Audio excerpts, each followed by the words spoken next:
Almost everyone believes that all peptides are safe to use and there are no potential side effects, but that's just a myth. Peptides. Peptide. Peptides. Peptides. Peptides. Peptide. Peptides.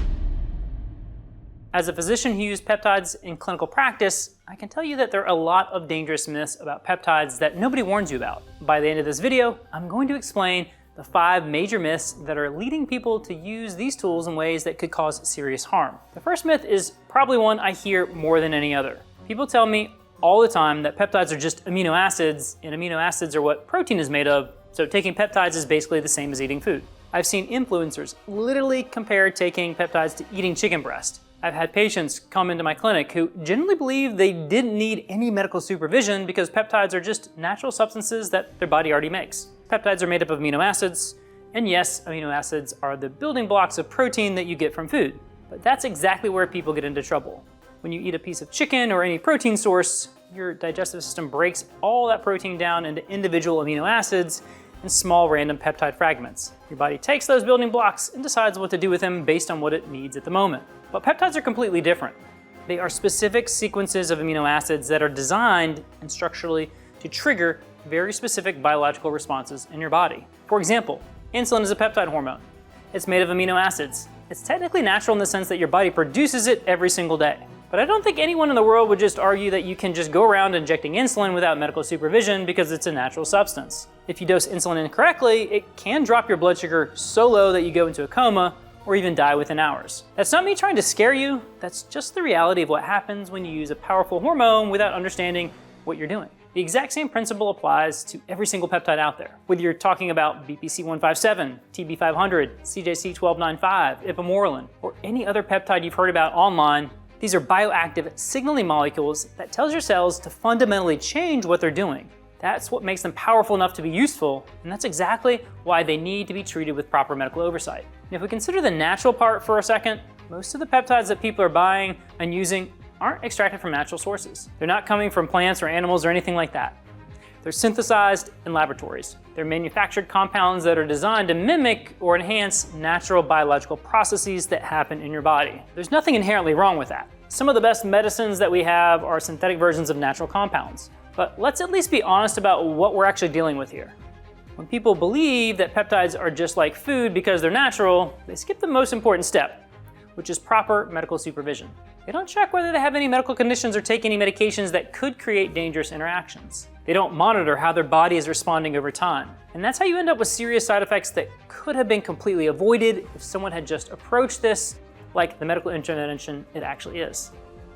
Which brings us to the second myth, which is actually creating a lot of problems we see when people buy peptides online without proper guidance. And it's the assumption that if you can buy peptides online, then it must be legal and must have been approved by the FDA as safe for human use. People see these compounds being sold openly on websites with professional-looking packaging and marketing. They see influencers talking about them like they're completely mainstream.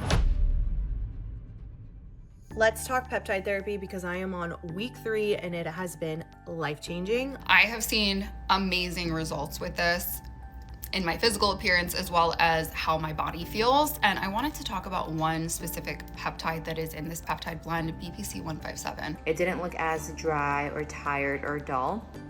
And then 3 to 4 weeks in, that's when I really started to notice the glow, which you can kind of see here, it's dark.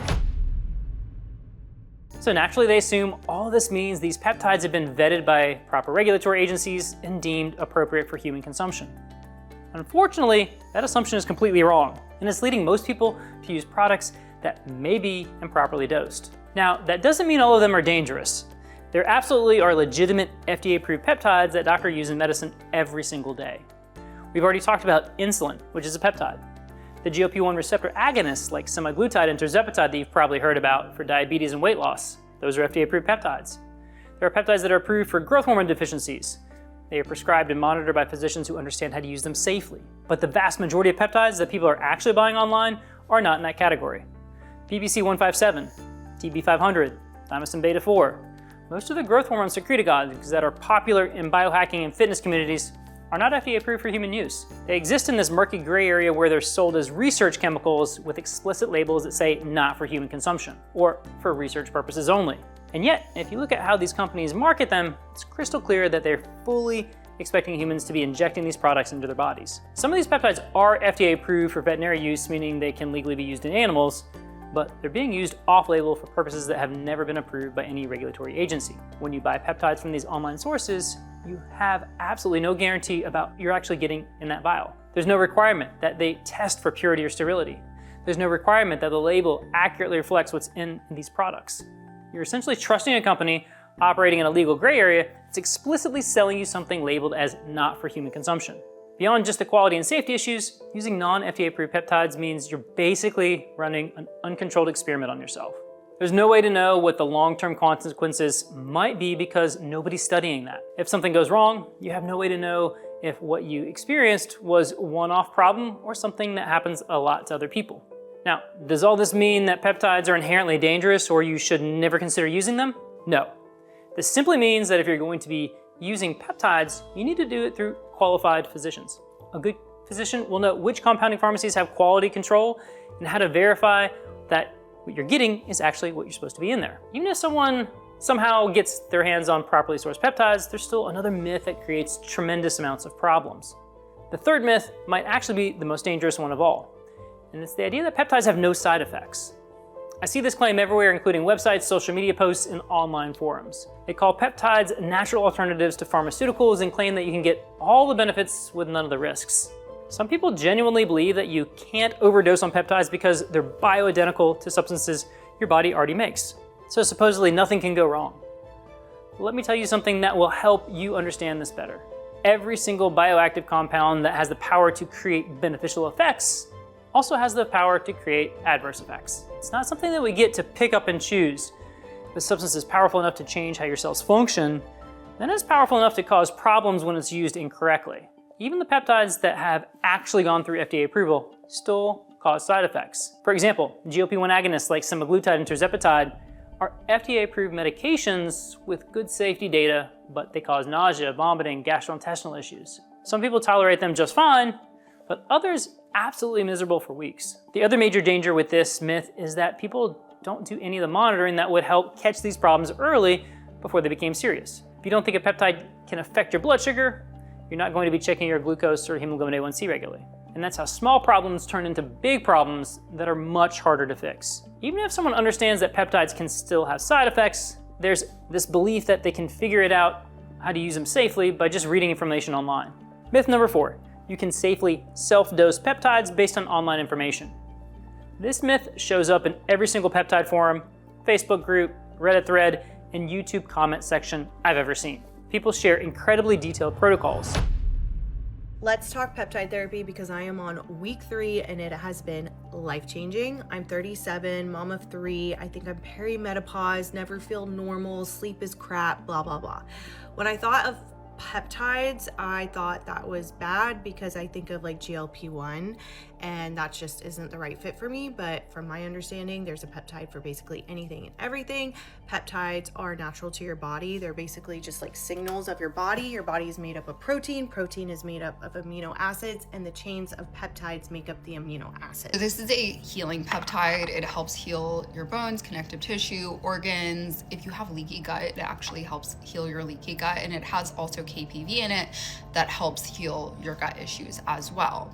And then other people follow those protocols like they're following a recipe for baking cookies. The common advice you will always see is start low and go slow, which sounds reasonable, but it completely misses the deep layers of complexity involved in what's actually going on with these compounds. What people don't know is proper peptide dosing isn't just about finding a number that worked for someone else and copying it. First and foremost, you need to understand the individual patient's baseline physiology. What are their current hormone levels? What's their metabolic status? Are they insulin sensitive or insulin resistant? These are absolutely essential pieces of information that determine whether a particular peptide is even appropriate for that person in the first place. This is important because a dose that might be safe for a 50-year-old person could be harmful for a 30-year-old. There's no way that a one-size-fits-all protocol from the internet can account for all these individual variables. We've covered the importance of individualized dosing, but there's one more myth that we need to address. This one is really about the expectations people have when starting peptides. Myth number 5. Peptides are a shortcut that work for everyone. This final myth is probably the most seductive one, and it's the idea that peptides are a universal shortcut to whatever health goal you have. whether that's rapid weight loss, massive muscle gain, turning back the aging clock, or anything else. What they don't know is peptides work best as one tool in a comprehensive approach to health and optimization. When someone comes to me and they already have their nutrition dialed in properly, then adding a well-chosen peptide in that mix can provide an additional benefit. But when someone tries to use peptides as a substitute for these fundamentals, when they're hoping the peptides will make up for a poor diet or inconsistent training or terrible sleep habits, the results are almost always disappointing. I know this because I work with patients who use peptides for recovery and body composition goals. The ones who get the best results are consistently the ones who are already doing everything else right. They're eating adequate protein every day. They're in an appropriate caloric range for their specific goals. They're sleeping 7 to 8 hours consistently. For those people, adding something like BPC 157 for tendon healing can make a measurable difference in their progress. But I've also had patients come to me wanting to use peptides while they're eating poorly and living in a state of chronic stress. They're genuinely shocked when the peptides don't work magic. So this statement that peptides are shortcuts that work for everyone is just a myth. After knowing all these myths, if you're serious about exploring peptides with a proper medical supervision, you can book a discovery call with our team at Vibe Wellness. This is a no-pressure conversation where we're going to talk about your specific health goals, your current situation, and whether peptides might be an appropriate tool for you. You can find the link to schedule your discovery call in the description below.